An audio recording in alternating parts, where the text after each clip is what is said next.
প্রিয় স্বাধীন চেতা জনগণ, আসসালামু আলাইকুম। আজ আমি এমন এক সত্য কথা বলতে এসেছি, যে সত্য বারবার চাপা দেওয়ার চেষ্টা করা হয়েছে, যে সত্য বললে অনেকের গায়ে আগুন লেগে যায়। বাংলাদেশে এটা নতুন কিছু নয়।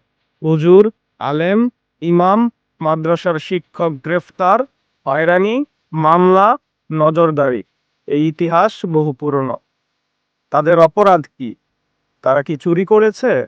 তারা কি লুট করেছে? তারা কি দেশের টাকা বিদেশে পাচার করেছে? না, তাদের মূল অপরাধ একটাই: তারা হক কথা বলে, তারা অন্যায়ের বিরুদ্ধে দাঁড়ায়, তারা আল্লাহর হুকুমের কথা স্মরণ করিয়ে দেয়।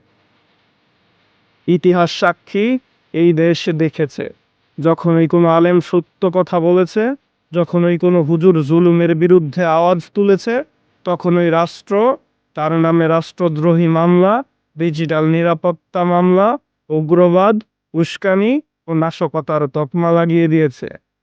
অথচ একই দেশে চোর, দালাল, লুটেরারা ক্ষমতার ছায়ায় বুক ফুলিয়ে হাঁটে। যদি একজন হুজুর অন্যায়ের সমালোচনা করে, তাহলে সেটা অপরাধ। কিন্তু যদি কেউ টিভিতে বসে ধর্ম নিয়ে কটাক্ষ করে, ইসলাম নিয়ে ব্যঙ্গ করে, তাহলে সেটা মত প্রকাশের স্বাধীনতা। এই দ্বিচারিতা কার জন্য? কার স্বার্থে? আমরা পরিষ্কার করে বলতে চাই, আমরা আইন অমান্য চাই না, আমরা সহিংসতা চাই না, কিন্তু আমরা এটাও চাই না যে আইনের নামে আলেমদের কণ্ঠ রোধ করা হবে, নিরাপত্তার নামে সত্যকে জেলে ভরা হবে।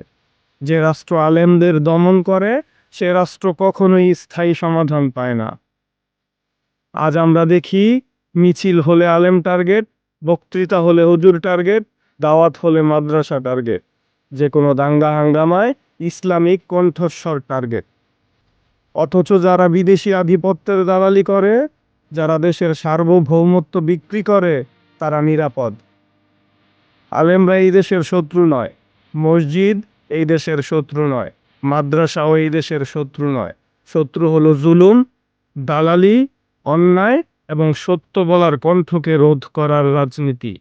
আমরা হুমকি দিচ্ছি না, আমরা শুধু সতর্ক করছি, ইতিহাস কাউকে ছাড়ে না। জুলুমের স্থায়িত্ব নেই, সত্য চাপা দিলে তা আগুন হয়ে ফিরে আসে। আমরা ইনসাফ চাই, হয়রানি নয়। ন্যায় চাই, নিপীড়ন নয়। আল্লাহ আমাদের সবাইকে ন্যায় ও সত্যের পক্ষে দাঁড়ানোর তৌফিক দান করুক। আমিন। ইনকিলাব জিন্দাবাদ।